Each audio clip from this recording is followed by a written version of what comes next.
औज़ुबिल्लाहिमिनश्शैतानिर्रजीम बिस्मिल्लाहिर्रहमानिर्रहीम अस्सलातु वस्सलामु अलैका या सय्यदी या रसूलल्लाह व अला आलिका वस्सहाबिका या सय्यदी या हबीबल्लाह। जी स्टूडेंट, आज हमने चैप्टर नंबर 6 की लास्ट एक्सरसाइज जो है 6.6 स्टार्ट करनी है इंशाल्लाह। आज हमने इसमें सबसे पहले आप ये देखें जी कि एंगल ऑफ एलिवेशन क्या होता है और एंगल ऑफ डिप्रेशन क्या होता है।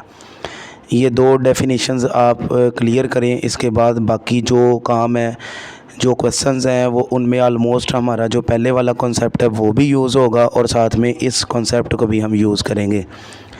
एंगल ऑफ एलिवेशन क्या होता है, इसकी डेफिनेशन देखें। The angle which is above the horizontal line, ऐसा जाविया जो उफ़क़ी ख़त से ऊपर हो, ठीक है, is called the angle of elevation.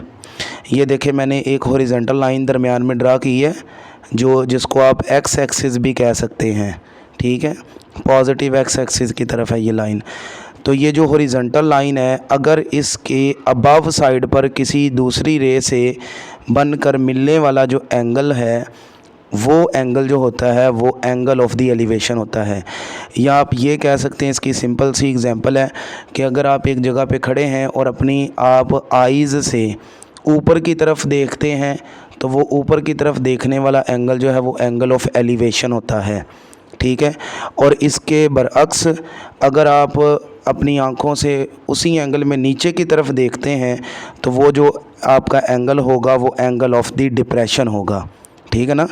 जैसे मतलब अक्सर बंदा जो है वो जब डिप्रेशन में हो तो वो नीचे कोई सर कर लेता है, तो डिप्रेशन, एंगल ऑफ डिप्रेशन, ठीक है। वैसे ही आपको ये बताया है मैंने।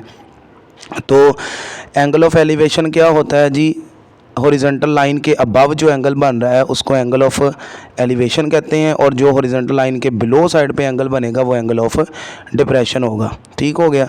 The angle which is below the horizontal line is called angle of depression. तो ये डेफिनेशन स्टूडेंट आपने करनी है पहले तो। इसके बाद हम चलते हैं जी इसके क्वेश्चन नंबर 1 की तरफ।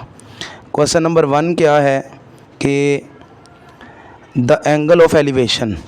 अब देखें, एंगल ऑफ एलिवेशन की बात कर रहा है तो इसका मतलब है कि हमने अपनी आई से ऊपर की तरफ देखना है और वो जो एंगल बनेगा वो एंगल ऑफ एलिवेशन होगा। Of the top of the flag, ठीक है, post from a point on the ground level 40 metre away from the flag post is 60 degree. Find the height of the post. ये देखें, मैंने आसानी के लिए ना एक डायग्राम बना दी हुई है आपको। फ़र्ज़ करें आप यहाँ पे खड़े हैं, ठीक है, जो क्वेश्चन की जो स्टेटमेंट है, आप यहाँ पे खड़े हैं, एंगल ऑफ एलिवेशन जो है वो बन रहा है जी 60 डिग्री का, ठीक है, 60 डिग्री का एंगल जो है वो बन रहा है। अपनी आइज़ से आप ऊपर की तरफ देख रहे हैं तो यहाँ पे और यहाँ पे बनने वाला एंगल सेम होगा, ठीक है। और आपका फ्लैग से जो डिस्टेंस है, ग्राउंड पे फ्लैग है, मतलब यहाँ से जो इसकी हाइट है फ्लैग की, यहाँ फ्लैग है तो इसकी जो यहाँ से इतनी जो हाइट है, इस ए और इस बी पॉइंट के दरमियान का जो डिस्टेंस है वो 40 मीटर है, ठीक है।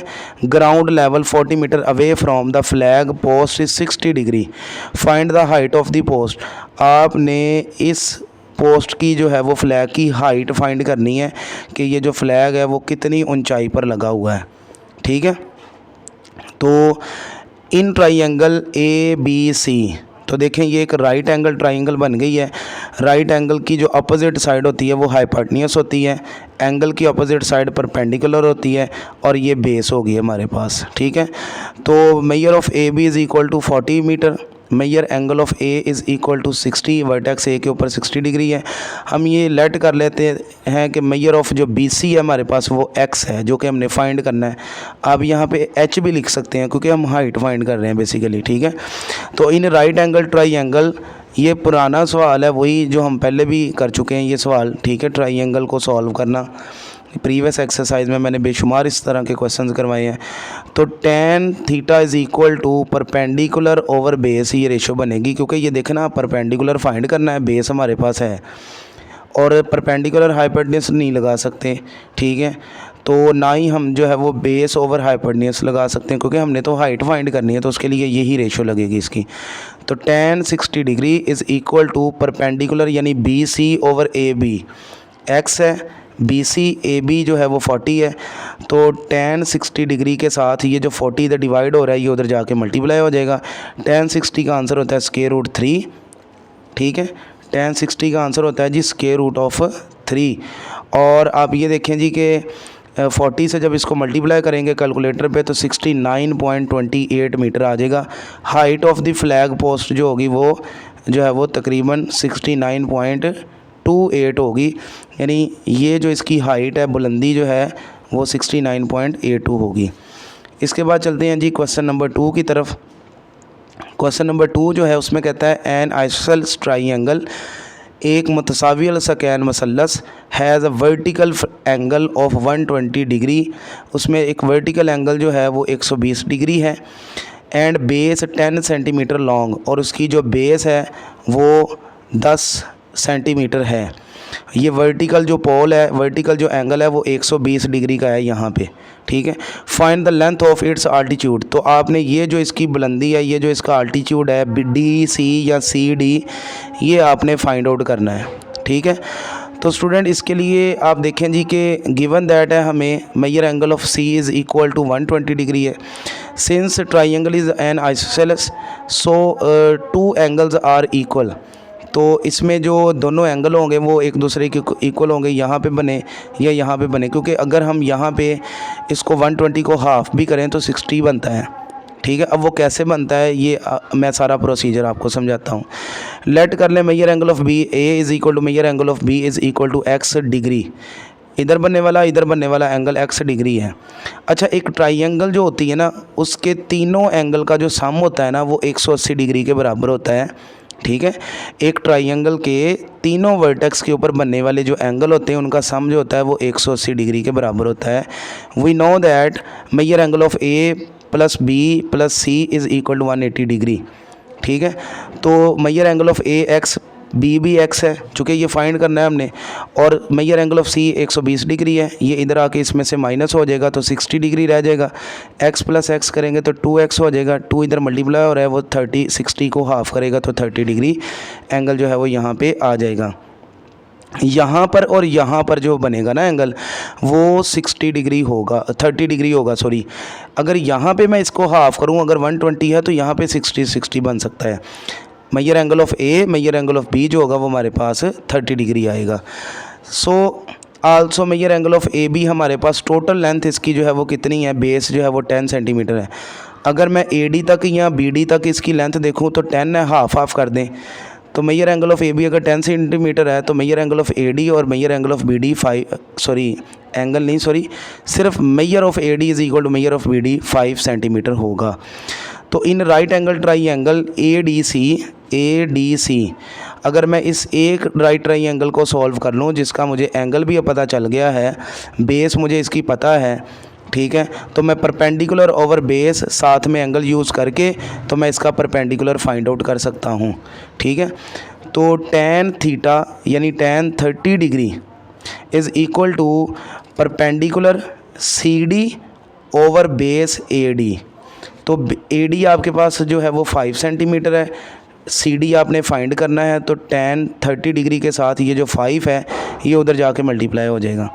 तो tan 30 डिग्री का आंसर 0.577 है, इसको मल्टीप्लाई कर दिया 5 से तो मेजर ऑफ CD जो है वो आपके पास 2.89 सेंटीमीटर आ जाएगा। Hence the length of the altitude is 2.89 centimetre. इसकी जो लेंथ है आपके पास DC की या CD की वो आपके पास 2.89 सेंटीमीटर है। इसके बाद चलते हैं जी क्वेश्चन नंबर 3 की तरफ। क्वेश्चन नंबर 3 में कहता है a tree is 72 metre high, एक दरख्त है जो कि 72 मीटर बुलंद है। Find the angle of the elevation, आपने angle of the elevation find करना है of its top from a point 100 metre away on the ground level. ये जो मैंने आपको फर्स्ट क्वेश्चन करवाया था ना, ये क्वेश्चन सेम उसकी तरह है, लेकिन इसमें हमने अब एंगल फाइंड करना है, ठीक है। ये देखें मैंने डायग्राम बनाई है, ये दरख्त है जिसकी बुलंदी जो है वो 72 मीटर है, और जहाँ पे आप खड़े हैं वहाँ से उस दरख्त का जो फासला है वो 100 मीटर का है। आपने एंगल फाइंड करना है, एंगल ऑफ एलिवेशन, ठीक है। एंगल ऑफ एलिवेशन फाइंड करना है। आपकी नुक्ताए आँख की नज़र से बिल्कुल आप ऊपर की तरफ देखेंगे तो एंगल ऑफ एलिवेशन बनेगा टॉप का, ठीक है। इस लाइन को इधर मिला के यहाँ पर जो एंगल बनेगा यहाँ पे बनेगा सेम होगा। तो अब देखिए आपके पास परपेंडिकुलर की वैल्यू भी है, बेस की वैल्यू भी है, तो थीटा आप निकाल सकते हैं tan की रेशो लगा के। पहले मैंने वो लिखा जो गिवन है, measure of A B is equal to 100 metre, measure of B C 72 metre. आपने measure angle of A find करना है, ठीक है, थीटा। तो in right angle triangle A B C tan theta is equal to perpendicular B C over base A B. तो B C 72 है, base A B आपके पास 100 है, इनको डिवाइड किया 0.72 आ गया। तो ये tan इधर आके इन्वर्स हो जाएगा, theta is equal to tan inverse of 0.72 आ जाएगा। अब ये कैलकुलेटर पे स्टूडेंट आपने कैसे फाइंड करना है, आपने कैलकुलेटर पे पहले शिफ्ट का बटन प्रेस करना है, फिर आपने tan का बटन प्रेस करना है, फिर आपने 0.72 लिख के इक्वल का बटन प्रेस करेंगे तो आपके पास जो एंगल है वो 35.75 डिग्री आ जाएगा। हाँ, ये चीज़ का ख्याल रखें कि आपका कैलकुलेटर डिग्री में कन्वर्ट होना चाहिए, ठीक है। तो ये आपने इस तरह से इसकी जो है वो एंगल जो है वो इसका फाइंड आउट करना है, एंगल ऑफ दी एलिवेशन। इसके बाद है जी आज के लेक्चर का second last question, question number 4। Question number 4 क्या है, कहता है कि अ ladder makes an angle of 60 degree. एक लैडर जो है, एक सीढ़ी जो है वो 60 डिग्री का एंगल बनाती है with the ground and reaches at height of 100 metre long the wall. ये जो दीवार है ना, इसके साथ उस सीढ़ी को लगाया गया है। मैं यहाँ पे अगर इसको सीढ़ी की शक्ल दूँ थोड़ी सी, तो ये कुछ इस तरह से स्टूडेंट बन जाएगी। ये देखें, ये आप इस तरह से इसके स्टेप्स बना दें, ठीक है। ये सीढ़ी है जी, तो ये सीढ़ी जो है इस वाल के साथ लगा दी गई है जिसकी हाइट जो है वो 10 मीटर है। तो एंगल जो है, एंगल ऑफ एलिवेशन जो बन रहा है वो 60 मीटर का है, ठीक है। इधर और इधर वाल और सीढ़ी के दरमियान यहाँ पे एंगल जो है वो 60 डिग्री बन रहा है। फाइंड क्या करना है, find the length of the ladder. आपने इस सीढ़ी की टोटल लेंथ मालूम करनी है जी कि सीढ़ी कितनी लंबाई, सीढ़ी की कितनी लंबाई है। अब उसने पाया नहीं फाइंड करने के लिए कहा, आप जहाँ पे खड़े हैं या सीढ़ी का जहाँ पे एंड हो रहा है वहाँ से दीवार तक का फासला नहीं पूछा, उसने अब सीढ़ी की लेंथ पूछी है। तो जो हमारा जो तरीकाकार है एक राइट ट्राइंगल को सॉल्व करने का वही होगा। बस ये देखना है कि रेशो किस फंक्शन की लगनी है, ठीक है। तो इन ट्राइंगल ए बी सी आपके पास जो है वो 10 है, ठीक है। Measure angle of A 60 degree है और आपने measure of A C find करना है, सीढ़ी की लंबाई जो कि हमने x मीटर लेट कर ली हुई है, ठीक है। क्योंकि ये मीटर में है ना, तो ये भी मीटर में ही होगी। अगर वो ये कहता तो ये भी मीटर में ही होनी थी। ये डायग्राम बनाने का मकसद है क्वेश्चन की स्टेटमेंट समझना आसान हो जाए। तो in right angle triangle A B C sine theta is equal to 10 over जो है वो x आ रहा है। अब ये कैसे आ रहा है, ये देखें, आपने ये हाइपोटेन्यूज निकालना है। आपके पास बेस तो है नहीं, तो फिर आप कॉज वाली रेशो नहीं लगा सकते। आप परपेंडिकुलर ओवर हाइपोटेन्यूज रेशो लगाएं, एंगल 60 डिग्री है, तो परपेंडिकुलर ओवर हाइपोटेन्यूज जो रेशो होती है ये साइन के दरमियान साइन की होती है, ठीक है। Sine 60 degree perpendicular 10 hypotenuse x, ठीक हो गया, 10 ओवर x। तो साइन 60 का आंसर होता है √3/2 और ये x आ गया। ये x इधर डिवाइड हो रहा है, ये उधर जाके मल्टीप्लाई हो जाएगा और ये 2 इधर 10 से मल्टीप्लाई हो जाएगा, तो ये 20 बन जाएगा। √3 इधर आ जाएगा, इधर सिर्फ x रह जाएगा। दोबारा सुन लें ये चीज़, ये √3 x की जगह, x ने √3 की जगह, और ये 2 ने 10 से मल्टीप्लाई हो जाना है। x is equal to 20 over √3 आ जाएगा। इसका आंसर 1.73 है। जब इनको डिवाइड किया तो 11.55 सेंटीमीटर आ गया। तो जो आपकी सीढ़ी है, जो लैडर है, उसकी जो हाइट है स्टूडेंट, उसकी जो लेंथ है टोटल सीढ़ी की वो 11.55 मीटर है, ठीक हो गया। तो ये हमारा प्रॉब्लम था, ये सॉल्व करना था हमने। लास्ट क्वेश्चन आज के लेक्चर का, क्वेश्चन नंबर 5। इसमें कहता है कि a lighthouse tower is 150 metre high from the sea level. वो सहरा है ना, कोई सी लेवल है, समंदर की सतह से ऊपर जो है ना, समंदर की सतह से ऊपर 150 मीटर की हाइट के ऊपर एक लाइट हाउस टावर है, जिससे ना वो रोशनी लगा के देखते हैं इर्द गिर्द कोई चीज़ें, या कोई आउटसाइडर जो है वो कोई बंदा अगर उनको नज़र आए तो वो एक तरह की सिक्योरिटी टाइप होता है। तो वो यहाँ पे बैठा हुआ है, 150 मीटर की हाइट के ऊपर वो बैठा हुआ है यहाँ पे, यानी कि कह लें कि वो लाइट हाउस है इस 150 मीटर की बुलंदी के ऊपर। The angle of the depression from the top of the tower to the ship is 60 degree. अगर आप वहाँ से सी लेवल पे देखें कि जो आपके पास जो है वो एंगल ऑफ द डिप्रेशन बन रहा है टॉप से शिप का, वो 60 डिग्री का है। यानी अब आप ऊपर से नीचे की तरफ देख रहे हैं, इसको एंगल ऑफ डिप्रेशन कहते हैं।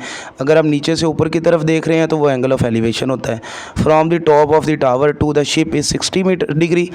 Find the distance between the ship and the tower. आपने ये देखे ना, ये है जी, यहाँ पे है जी शिप, सॉरी टावर है जी यहाँ पे, और यहाँ पे शिप है।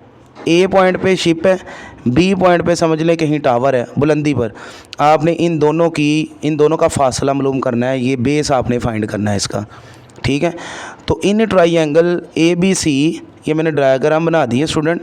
ये हाइट है, यहाँ पे लाइट हाउस है, टॉप पे एंगल ऑफ डिप्रेशन जो है वो 60 डिग्री बन रहा है, और आपने टावर पे और शिप के दरमियान का डिस्टेंस फाइंड आउट करना है। तो बी सी गिवन है 150 मीटर, ए बी गिवन है, ए बी जो है वो आपने फाइंड आउट करना है बेस इसका, और मेजर एंगल ऑफ ए आपके पास 60 डिग्री है। इन right angle triangle perpendicular over base, right triangle, ठीक है, परपेंडिकुलर ओवर बेस यानी 150 ओवर एक्स, और ये tan 60 डिग्री आ जाएगा। तो tan 60 का आंसर होता है जी स्क्वायर रूट ऑफ 3। तो ये x जो है वो स्क्वायर रूट 3 की जगह चला जाएगा, स्क्वायर रूट 3 x की जगह आ जाएगा। तो 150 आ गया, स्क्वायर रूट 3 का आंसर 1.73 है। आप इनको डिवाइड करेंगे तो 86.63 मीटर आपके पास जो है वो डिस्टेंस निकल आएगा उस शिप का जो कि दरिया में है, ठीक है। उससे उस टॉप हाई लाइट हाउस का जो है वो डिस्टेंस जो है वो 86.6 मीटर जो है वो आ जाएगा, ठीक हो गया। तो distance between ship and tower is 86.60 metre. तो ये देखें ना कि जब भी हम इस तरह के प्रॉब्लम्स देखते हैं तो हमारे जहन में इसका सोल्यूशन आता है कोई ना कोई, कि हम इसको कैसे सॉल्व करें। तो इन प्रॉब्लम्स को सॉल्व करने के लिए हमारे पास एक ही टर्म है, और वो टर्म है ट्रिग्नोमेट्री, जिसमें आप ट्रिग्नोमेट्री के टूल्स, उनके रूल्स यूज़ करके अपने ये प्रॉब्लम जो है वो सॉल्व कर सकते हैं। उम्मीद करता हूँ आपको ये 5 क्वेश्चन समझ आए होंगे, ठीक है। फिर भी अगर किसी भी क्वेश्चन में कोई कन्फ्यूजन हो कमेंट्स कीजिएगा, इंशाल्लाह आपकी कन्फ्यूजन दूर की जाएगी। अपना ख्याल रखिएगा, दुआ में याद रखिएगा। अल्लाह हाफिज़।